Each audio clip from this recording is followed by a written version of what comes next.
Bapak, Ibu, Saudaraku sekalian, bahwa Tuhan sungguh mengasihi kita yang percaya, katakan amin.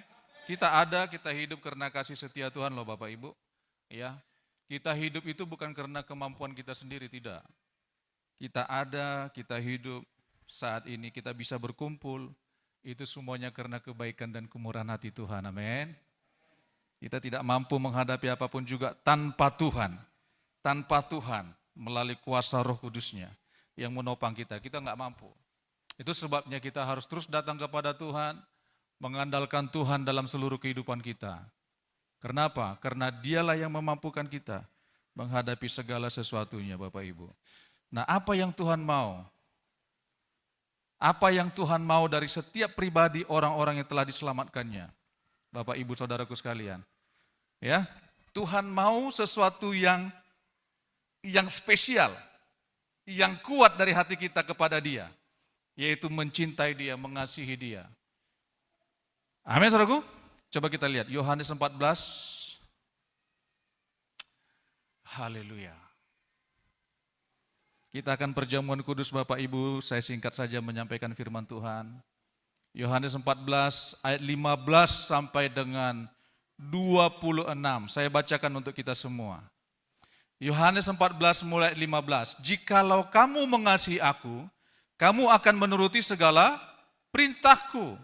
Aku akan minta kepada Bapa dan Ia akan memberikan kepadamu seorang penolong yang lain supaya Ia menyertai kamu selama-lamanya, yaitu Roh kebenaran. Dunia tidak dapat menerima Dia sebab dunia tidak melihat Dia dan tidak mengenal Dia. Tetapi kamu mengenal Dia sebab Ia menyertai kamu dan akan diam di dalam kamu. Ayat 18. Aku tidak akan meninggalkan kamu sebagai yatim piatu. Aku datang kembali kepadamu, tinggal sesaat lagi dan dunia tidak akan melihat aku lagi. Tetapi kamu melihat aku sebab aku hidup dan kamu pun akan hidup. Pada waktu itulah kamu akan tahu bahwa aku di dalam Bapa-Ku dan kamu di dalam aku dan aku di dalam kamu. Ayat 21, barang siapa memegang perintahku dan melakukannya, dialah yang mengasihi aku. Dan barang siapa mengasihi aku, ia akan dikasihi oleh Bapa-Ku dan aku pun akan mengasihi dia dan akan menyatakan diriku kepadanya. Ayat 22, Yudas yang bukan Iskariot berkata kepadanya, Tuhan, apakah sebabnya maka engkau hendak menyatakan dirimu kepada kami dan bukan kepada dunia? Jawab Yesus, jika seorang mengasihi aku, ia akan menuruti firman-Ku dan Bapa-Ku akan mengasihi dia. Dan kami akan datang kepadanya dan diam bersama-sama dengan dia. Barang siapa tidak mengasihi aku, ia tidak menuruti firman-Ku. Dan firman yang kamu dengar itu bukanlah daripadaku, melainkan dari Bapa yang mengutus aku. Semuanya itu kukatakan kepadamu Semuanya itu kukatakan kepadamu selagi aku berada bersama-sama dengan kamu. Ayat 26, kita baca bersama-sama. 1, 2, 3. Tetapi penghibur yaitu Roh Kudus yang akan diutus oleh Bapa dalam namaku, dialah yang akan mengajarkan segala sesuatu kepadamu dan akan mengingatkan kamu akan semua yang telah kukatakan kepadamu. Yang percaya katakan amin. Bapak, Ibu, Saudaraku sekalian, saya mau memberitakan tentang Roh Kudus. Peran Roh Kudus dalam kehidupan kita sebagai orang yang percaya. Bapak, Ibu, ketika kita menerima Tuhan sebagai Tuhan dan Juru Selamat kita, ketika kita mengaku dosa kita, di gereja kita ada pelayanan pribadi, berperkara dengan Tuhan, pelayanan konseling, pelayanan pelepasan. Ya Bapak Ibu Saudaraku sekalian, nah setelah itu kita mengalami yang namanya baptisan kelahiran baru. Ya, tetapi cukupkah sampai di situ? Oh tidak Bapak Ibu sekalian. Kita harus mengasihi Tuhan hari lepas hari, hari lepas hari, hari lepas hari. Tuhan menuntut kepada kita, Tuhan meminta kepada kita supaya kita mengasihi Dia dengan segenap kehidupan kita. Amin Bapak Ibu. Nah firman Tuhan bilang begini, jikalau kamu mengasihi aku, ayat 15, kamu akan menuruti segala perintahku. Tuhan berbicara tentang kasih, tentang cinta kepada Dia, Bapak Ibu saudara sekalian. Bapak Ibu saudaraku, Tuhan menginginkan hati kita, menginginkan seluruh kehidupan kita, supaya mencintai Dia. Apa bukti kita mencintai Tuhan? Apa bukti kita mengasihi Tuhan? Apa bukti kita sayang kepada Tuhan? Yaitu melakukan perintahnya, taat kepada perintahnya. Saudaraku, ini sangat penting saudaraku sekalian. Tuhan tahu kita tidak mampu sendirian untuk mencintai Dia. Tuhan tahu kita tidak kuat. Tuhan tahu kita begitu lemah untuk mencintai Dia. Kenapa? Karena kita mantan orang yang hidup dalam dosa. Kita mau memberikan hati kita bukan kepada Tuhan dulu. Kita sudah terbiasa dengan pemikiran yang bukan mengasihi Tuhan. Kita sudah terbiasa dengan tingkah laku yang bukan mengasihi Tuhan. Di luar kebenaran firman Tuhan. Tetapi Tuhan bilang kepada kita Bapak Ibu Saudaraku sekalian. Jikalau kamu mengasihi aku, kamu akan menuruti segala perintahku. Amin Bapak Ibu. Kamu akan melakukan apa yang kuperintahkan. Artinya kalau kita mengasihi Tuhan, kita pasti taat kepada Tuhan. Kita pasti suka kepada perintahnya. Kalau kita tidak suka kepada perintah Tuhan, kita membangkang kepada perintah Tuhan, berarti kita bukan orang yang mengasihi Tuhan.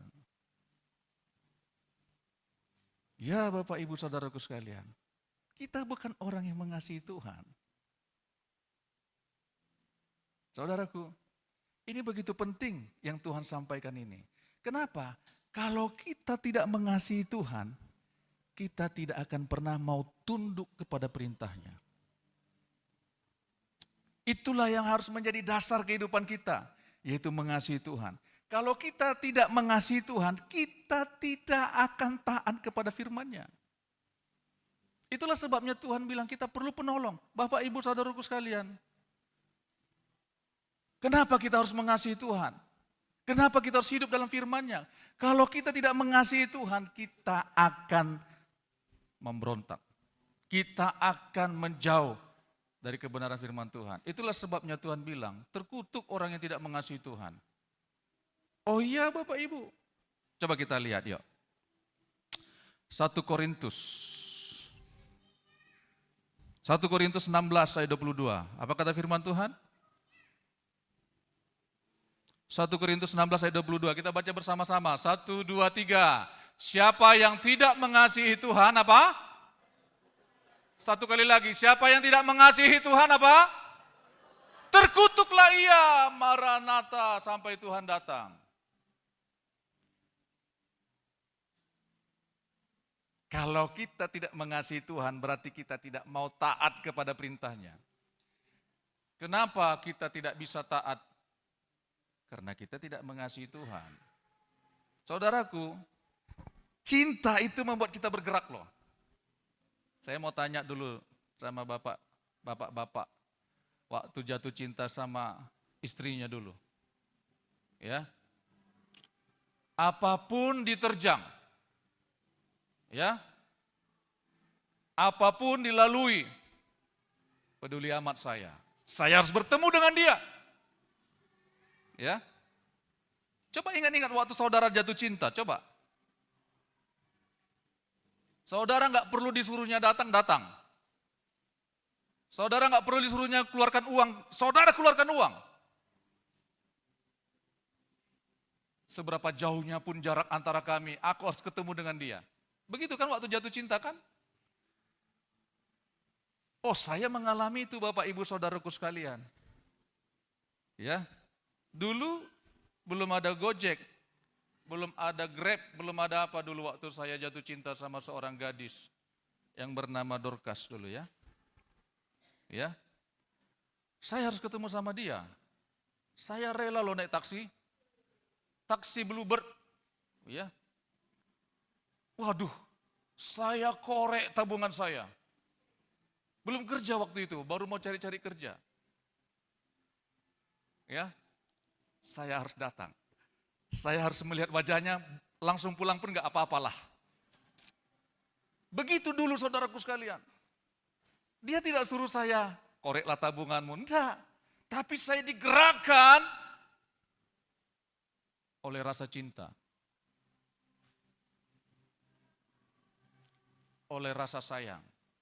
Nggak tahu kalau saya, nggak tahu kalau saudara ya. Apa saudara minta uang dulu kepada pacar saudara? Aku mau ketemu kamu. Tapi aku ngutang dulu sama kamu, begitu? Enggak kan? Malu kita.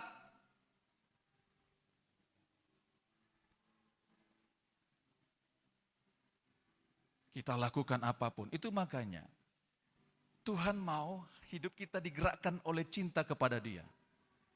Tuhan mau kita melakukan perintah-perintahnya karena kita digerakkan cinta kepada Dia. Kenapa kita tidak sanggup melakukan hukum Taurat? Padahal itu adalah firman Tuhan. Karena kita digerakkan oleh agamawi. Karena kita digerakkan oleh keharusan, kewajiban. Kenapa? Karena kita tidak mengerti mencintai Tuhan. Karena kita tidak mengerti bagaimana seharusnya mencintai dan mengasihi. Kita nggak ngerti Tuhan. Dan kita tidak mengerti betapa Tuhan mengasihi kita. Sehingga apa yang kita lakukan? Kita melakukan rutinitas kebiasaan agamawi saja. Ya, kita hanya melakukan kebiasaan ibadah saja. Tanpa digerakkan oleh rasa cinta, rasa kasih kepada Tuhan. Saudara, itu sangat berbahaya saudaraku sekalian. Kita bilang kita mengenal Tuhan. Kita bilang kita mengenal Tuhan. Tetapi kalau firman Tuhan bilang, kalau kita tidak melakukan perintah Tuhan, kita sama dengan seorang pembohong, pendusta.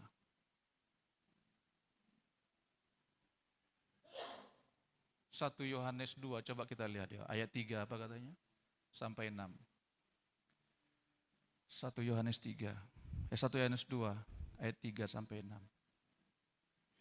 Dan inilah tandanya bahwa kita mengenal Allah, yaitu jikalau kita menuruti perintah-perintahnya. Ayat 4 apa katanya?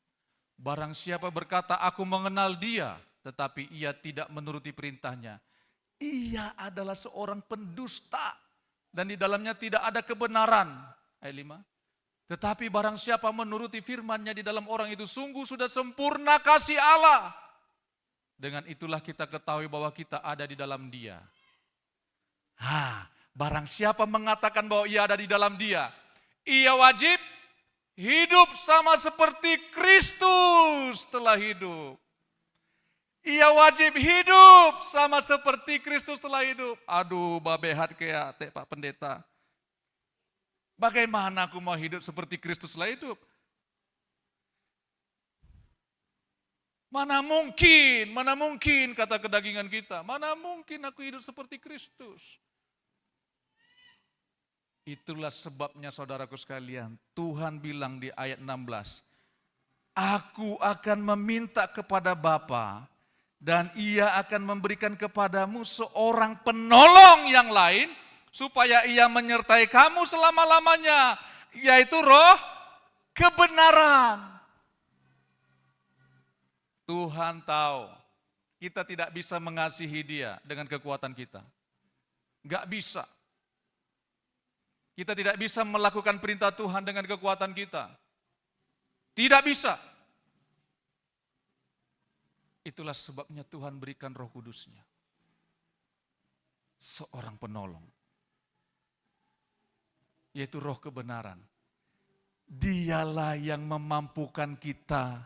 Dialah yang membuat kita sanggup untuk melakukan perintah Tuhan. Sebagai bukti bahwa kita cinta kepada Tuhan. Sebagai bukti bahwa kita mengasihi Tuhan. Amin, saudaraku. Itulah sebabnya Tuhan bilang, jikalau kamu mengasihi aku, kamu akan menuruti segala perintahku. Aku akan meminta kepada Bapa dan Ia akan memberikan kepadamu seorang penolong yang lain. Supaya Ia menyertai kamu selama-lamanya. Yaitu apa? Roh kebenaran. Dunia tidak mengenal dia. Sistem dunia ini tidak mengenal Roh Kudus. Sistem dunia ini tidak mengenal kebenaran. Dunia ini tidak mengenal dia. Tetapi kita, firman Tuhan bilang, Roh Kudus itu, Roh kebenaran itu akan diam dan tinggal di dalam kamu. Amin, saudaraku. Itu makanya kalau kita bisa taat pada firman Tuhan, kalau kita bisa mengasihi Tuhan, itu bukan karena kekuatan kita. Amin, saudaraku. Bukan berarti kita sudah dipenuhi oleh Roh Kudus, kita langsung sempurna. Bukan begitu, saudaraku. Tapi firman Tuhan bilang, ayat 26. Tetapi penghibur, yaitu Roh Kudus yang akan diutus oleh Bapa dalam namaku, dialah yang akan mengajarkan segala sesuatu kepadamu dan akan mengingatkan kamu akan semua yang telah kukatakan kepadamu. Jadi kalau Roh Kudus diutus Tuhan kepada kita, saudaraku sekalian, Dia akan mengajarkan kita untuk melakukan perintah Tuhan. Melakukan semua yang Tuhan ajarkan kepada kita. Roh Kudus memampukan kita. Dia mengajari kita. Asal kita mau taat. Asal kita mau mendengar. Salah satu contoh. Dulu kita gampang marah, betul enggak? Roh Kudus mengajar kita seperti apa? Jangan kamu marah. Roh Kudus mengingatkan di hati kita. Tapi mau enggak kita taat kepada Dia? Hari lepas hari, Roh Kudus terus mengajar kita. Dialah yang akan mengajarkan segala sesuatu kepadamu. Dan akan mengingatkan kamu akan semua yang telah kukatakan. Setelah yang kufirmankan. Amin, saudaraku. Nah, orang yang sudah di dalam Tuhan, dia pasti akan diajarkan oleh Roh Kudus. Ketika kita bersalah, Roh Kudus mengingatkan kita. Amin, saudaraku. Itu sebabnya kita harus mau dipimpin oleh Roh Kudus. Barang siapa yang dipimpin oleh Roh Kudus, dialah adalah anak-anak Allah. Roh itu bersaksi dengan roh kita bahwa kita adalah anak-anak Allah. Kenapa kita perlu dipimpin, diajar, dikuasai oleh Roh Kudus? Karena seluruh dunia menantikan anak-anak Allah dinyatakan. Coba kita lihat saudaraku sekalian, Roma 8. Roma 8.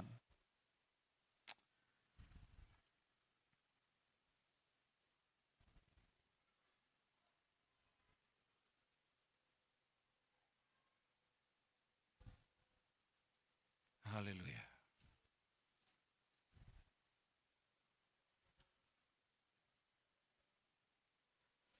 Roma 8 ayat 19.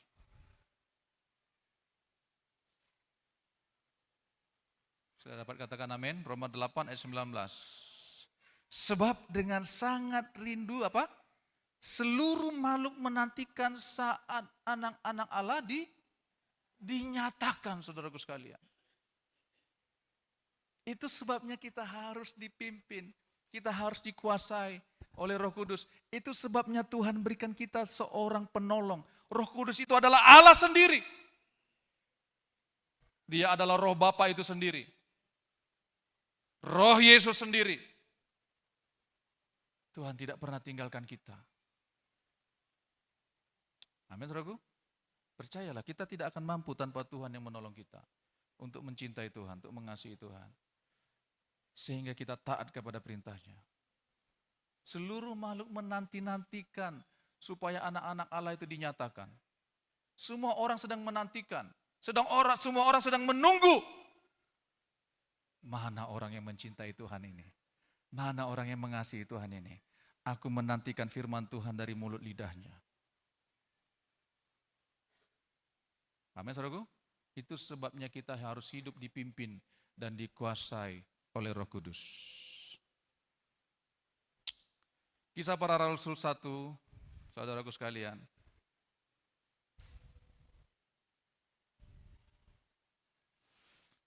ayat 4 dan 5. Saya bacakan untuk saudaraku sekalian. Kisah Para Rasul 1 ayat 4 dan 5. Pada suatu hari ketika ia makan, ini Tuhan Yesus telah bangkit, saudaraku sekalian. Pada suatu hari ketika ia makan bersama-sama dengan mereka, ia melarang mereka meninggalkan Yerusalem dan menyuruh mereka tinggal di situ menantikan janji Bapa. Yang demikian katanya, telah kamu dengar daripadaku. Sebab Yohanes membaptis dengan air, tetapi tidak lama lagi kamu akan dibaptis dengan Roh Kudus. Amin, saudaraku. Ayat 8. Ya. Kita baca bersama-sama, 1, 2, 3. Tetapi kamu akan menerima kuasa kalau Roh Kudus turun ke atas kamu, dan kamu akan menjadi saksiku di Yerusalem dan di seluruh Yudea dan Samaria dan sampai ke ujung bumi. Tetapi kamu akan menerima kuasa. Kuasa untuk apa, saudaraku sekalian? Kuasa untuk menjadi saksi. Kuasa untuk melakukan perintah Tuhan. Tetapi kamu akan menerima kuasa. Kalau di terjemahan lain sudah sering kita dengar bahwa kamu akan menerima dinamos, dinamis. Artinya kuasa, bukan kuasa yang pasif, tetapi kuasa yang aktif, yang dinamis. Kuasa yang terus bekerja, tidak diam, tapi dia terus bekerja. Membawa kita untuk mencintai Tuhan. Membawa kita untuk melakukan perintah Tuhan. Itu sebabnya kita harus dipenuhi, dikuasai oleh Roh Kudus. Kenapa? Karena begitu pentingnya kita hidup dalam kuasa. Untuk melakukan apa? Untuk melakukan perintah Tuhan. Tetapi kamu akan menerima kuasa kalau Roh Kudus turun ke atas kamu dan kamu akan menjadi saksiku.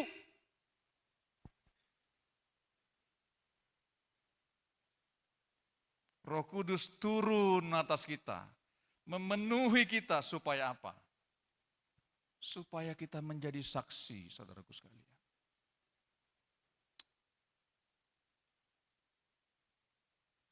Supaya kita menjadi saksi.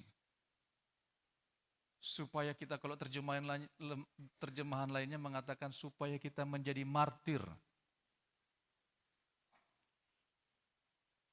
Amin, saudaraku. Menjadi martir ini bukan maksudnya, saudaraku, kita semuanya dipenggal kepalanya karena mengikut Yesus, bukan begitu. Menjadi saksi, menjadi martir yang dimaksud firman Tuhan ini, kita tidak mengasihi diri kita sendiri lagi. Kita tidak mengasihi nyawa kita sendiri lagi. Tidak menjadikan hidup kita menjadi fokus.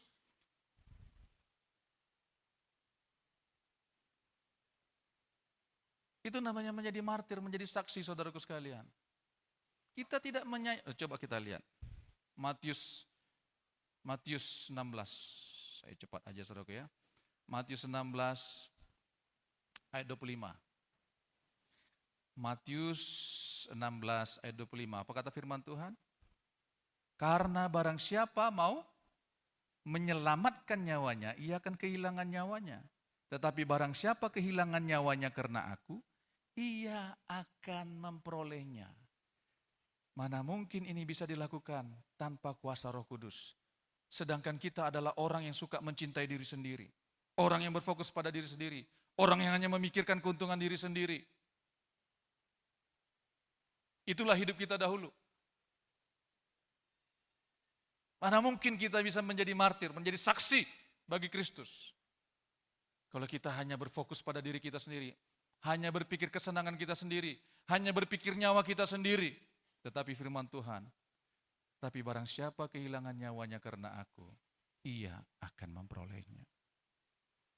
Itulah sebabnya ketika Roh Kudus turun, kita diberi kuasa untuk mencintai Tuhan, bukan mencintai diri kita sendiri lagi. Kita diberikan kuasa, diberikan otoritas untuk menginjak ular dan kalajengking, untuk menumpangkan tangan atas orang sakit, orang itu menjadi sembuh. Kita tidak mungkin mau bersaksi kepada orang kalau bukan Roh Kudus yang memimpin kita. Kita tidak mungkin melihat tuaian kalau kita tidak mencintai firman Tuhan.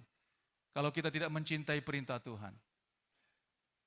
Kalau kita tidak mau hidup seperti Kristus telah hidup. Kita kalau dibilang tentang tuaian, narai tuaian. Hendak batiruhi aku, kata Pak Pendeta tadi. Narai kunjungan. Berangai.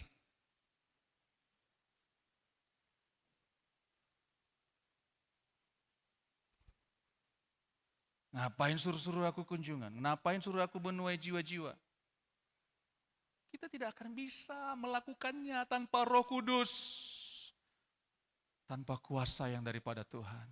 Tanpa otoritas yang daripada Tuhan. Kita hanya fokus kepada diri kita. Capek aku.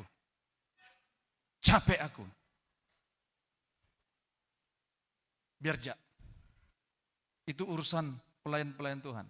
Itu urusan Pak Gembala, pendeta-pendeta aja. Suruh kunjungan. Biar aja pendeta-pendeta itu aja. Suruh berdoa. Kenapa? Karena kita tidak bisa mencintai Tuhan.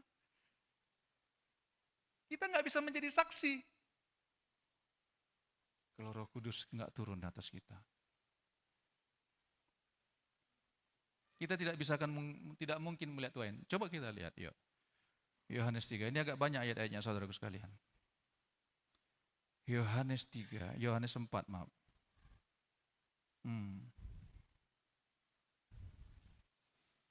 Itulah sebabnya Tuhan bilang, kalau kamu cinta aku, sayang aku, mengasihi aku, kamu akan melakukan perintah-perintahku. Tapi kita tidak mampu, Tuhan tahu. Ayat berikutnya Tuhan langsung bilang, aku akan berikan seorang penolong kepada kamu. Coba kita lihat Yohanes 4 ayat 24 sampai 20, ayat 34 sampai dengan 35. Haleluya, kita akan menuai jiwa-jiwa, amin. Kita sedang menghadapi tuaian yang besar. Yohanes 4 ayat 34 sampai 35. Kita baca bersama-sama dengan suara yang keras, dengan hati yang terbuka. 1, 2, 3. Kata Yesus kepada mereka, makananku ialah apa? Melakukan kehendak Dia yang mengutus aku dan menyelesaikan pekerjaannya. Ayat 35. Bukankah kamu mengatakan apa? 4 bulan lagi tibalah musim menuai. Tetapi aku berkata kepadamu, lihatlah sekelilingmu dan pandanglah ladang-ladang yang sudah menguning dan matang untuk dituai. Makananku ialah melakukan kehendak Dia yang mengutus aku dan menyelesaikan pekerjaannya. Itulah sebabnya Tuhan bilang, kalau kamu mengasihi aku, kalau kamu cinta sama aku, kamu pasti melakukan perintahku. Kamu pasti melakukan kehendakku. Enggak mungkin enggak. Itulah sebabnya 1 Yohanes 2 tadi mengatakan ayat 6. Barang siapa mengatakan dia ada di dalam Allah, ia wajib hidup sama seperti Kristus telah hidup. Yesus menjadi teladan kita. Yesus menjadi tolok ukur kita.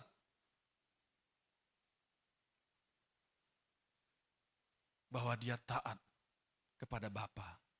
Dia melakukan perintah Bapa ketika dia ada di muka bumi ini. Yesuslah yang menjadi teladan kita. Amin saudaraku? Amin. Yesuslah yang menjadi teladan kita. Tuhan bilang, makananku ialah melakukan kehendaknya. Melakukan kehendak Bapa. Melakukan perintah-perintah Bapa. Kalau kita tidak mencintai Tuhan, kalau kita nggak mau taat kepada firman Tuhan, perhatikan baik-baik. Kita tidak akan bisa melihat tuaian yang besar. Nggak mungkin saudaraku sekalian, itu nggak mungkin. Kalau kita tidak mau mengalahkan kedagingan kita. Itu sebabnya Tuhan bilang sangat penting mencintai Tuhan itu, mengasihi Tuhan itu. Kalau kita tidak mencintai Tuhan, kita akan hidup dalam kedagingan kita terus menerus. Itu sebabnya minta Roh Kudus supaya kita berjalan dalam kuasa, dalam otoritas. Untuk apa? Untuk kita menjadi saksi. Untuk kita bisa menuai jiwa-jiwa. Supaya kita tidak berfokus pada diri kita sendiri lagi. Tidak mencintai diri kita, nyawa kita sendiri saja. Amin, saudaraku. Amin. Roh Kudus akan mengajar kita setiap hari. Mengajar kita. Dipenuhi dengan Roh Kudus bukan maksudnya begini, saudaraku ya. Yang dimaksud dipenuhi dengan Roh Kudus itu dipenuhi terus-menerus. Itu makanya minta Roh Kudus, minta setiap hari biar Roh Kudus memenuhi kita, memimpin kita. Ayat terakhir saudaraku sekalian, Lukas 11. Oh, haleluya. Lukas 11.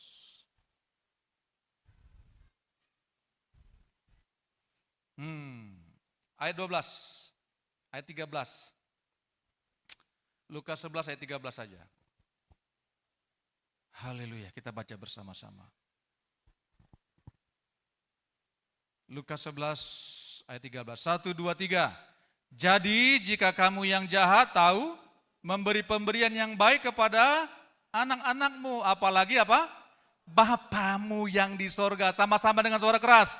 Ia akan memberikan Roh Kudus kepada mereka yang meminta kepadanya. Mintalah terus-menerus. Minta Roh Kudus. Saudara nggak bisa bilang, aku mau melayani Tuhan. Aku mau bekerja untuk Tuhan. Tapi tanpa mencintai Tuhan nggak bisa, saudaraku sekalian. Roh Kuduslah yang memampukan kita untuk mencintai Tuhan. Roh Kuduslah yang memampukan kita untuk membenci dosa. Itu sebabnya kamu akan menerima kuasa kalau Roh Kudus turun ke atas kamu. Dan kamu akan menjadi saksiku di Yudea, Samaria, sampai ke ujung-ujung bumi. Amin, saudaraku. Kamu akan menjadi saksiku. Yerusalem, Yudea, Samaria, sampai ke ujung-ujung bumi. Sampai ke ujung-ujung bumi. Saudara, percayalah. Memang firman Tuhan berbilang, tanda orang dipenuhi dengan Roh Kudus apa? Dia akan berbahasa lidah. Minta sama Tuhan, saudaraku sekalian. Saudara jangan anggap remeh sama orang yang berbahasa roh atau berbahasa lidah, saudaraku sekalian. Satu ketika saya pernah, ini kesaksian. Saya pernah dulu kerja di perusahaan, di perusahaan multi level marketing. Ya. Di Jakarta, saudaraku sekalian. Ya, saya pernah training di sana 1 bulan di Jakarta, di Pecenongan. Kemudian saya dipindahkan ke Bandung setelah training itu, saudaraku sekalian. Nah, kalau namanya perusahaan multi level marketing ini, saudaraku sekalian, dia ada ada seperti outbound, ya, kemah, supaya untuk memacu semangat penjualan. Ya. Itu biasanya, motivator itu begitu.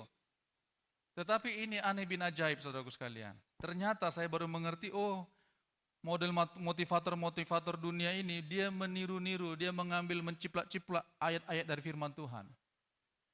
Kamu bisa menjadi seperti apa yang kamu pikirkan, kamu akan menjadi seperti apa yang kamu pikirkan.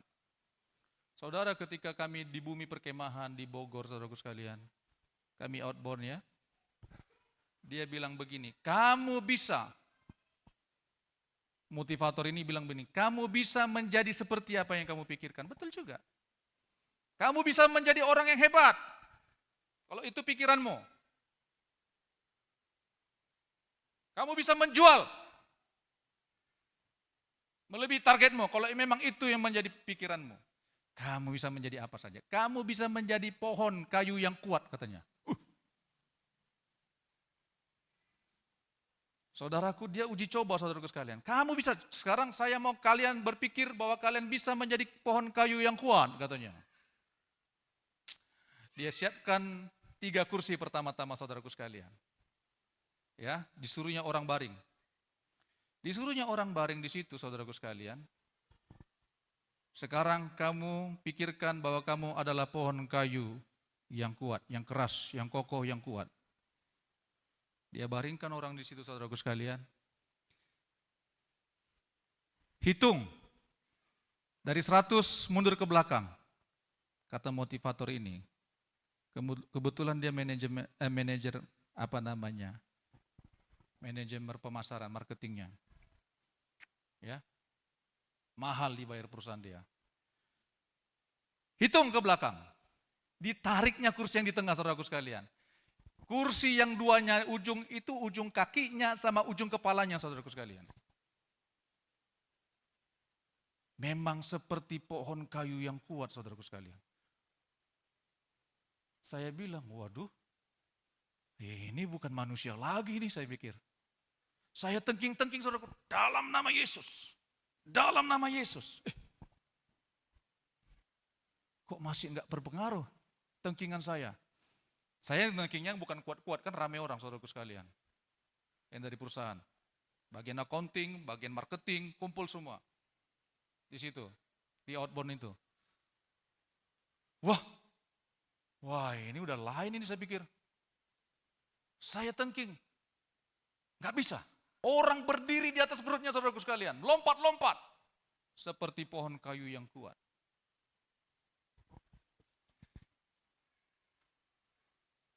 Padahal katanya pemilik perusahaan itu anak Tuhan.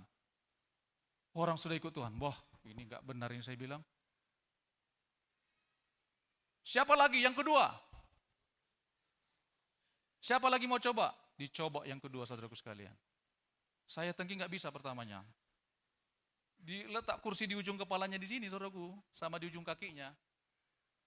Hitung mundur dari 100, 99, 98, begitu ya. Tetapi hati saya tergerak untuk berbahasa roh, saudaraku sekalian. Itu saya udah lama itu, saudaraku sekalian. Waktu punya anak 2 lah, masih kecil-kecil. Senok sama Sirut. Saya tergerak, Tuhan. Tuhan gerakkan hati saya. Oh ya Rabbi, syakarallah basyikakarallah. Oh ya Rabbi, dalam nama Yesus. Ya Rabbi. Begitu, saudaraku sekalian ya. Saudara, orang pertama, kamu kurang konsentrasi. Ganti lagi yang lain. Digantinya dengan yang lain. Diganti oleh sang motivator ini. Ganti lagi yang lain. Saya terus berdoa, saudaraku sekalian. Dengan bahasa itu. Tidak bisa lagi. Kamu juga nggak konsentrasi. Dia panggil orang ketiga, saudaraku sekalian. Akhirnya batal, gagal. Prakteknya di situ. Dia bilang begini, saudaraku sekalian. Tolong, saudara-saudara, ini hanya pelajaran saja. Tolong jangan ganggu kami. Tolong, biarkan kami. Oh, saya mana mau, saudaraku. Saya terus komand kami. Tolonglah, jangan ganggu kami. Kami hanya mau belajar saja di sini. Dia bilang begitu, saudaraku, motivator ini. Itu makanya saudara jangan sembarangan dengar-dengar motivator dunia. Si Mario apakah? Si Anu apakah?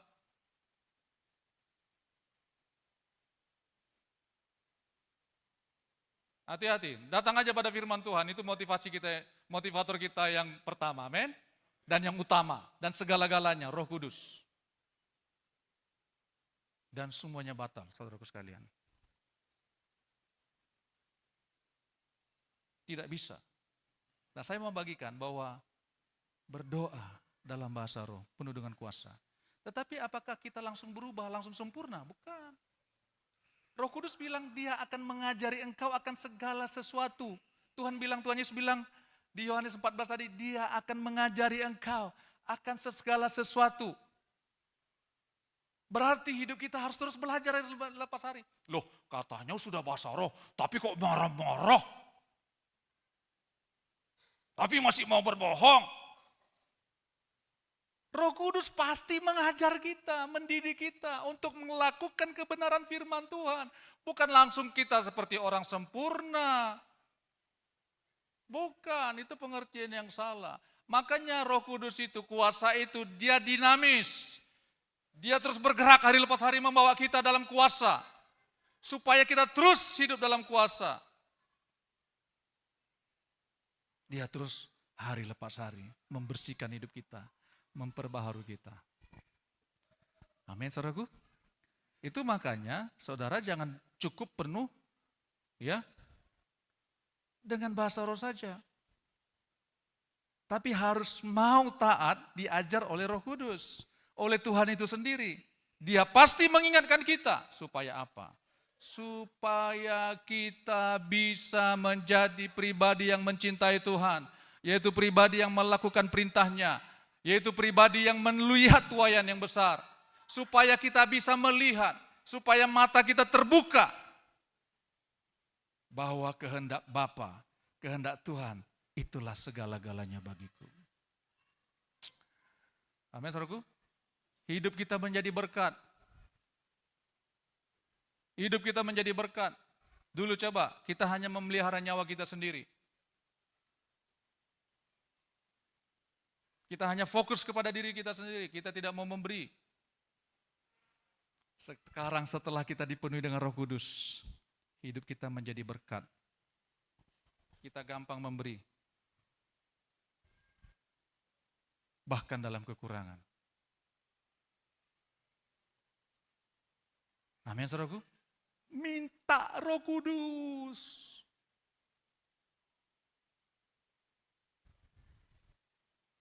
Minta. Karena kita ke depan ini harus berjalan dalam kuasa. Harus menjadi saksi. Harus menjadi martir. Menjadi martir bukan saudara harus dibunuh orang sana, bukan. Menjadi martir hanya tidak sayang sama nyawa sendiri lagi. Tidak mencintai diri lagi sendiri, tidak mencintai diri sendiri lagi. Amin, saudaraku. Mau dipenuhi dengan Roh Kudus, amin. Angkat tanganmu, mau dipenuhi dengan Roh Kudus. Mau minta. Minta. Karena itulah yang memampukan kita melakukan perintah Tuhan. Amin, saudaraku. Mari kita berdoa. Haleluya.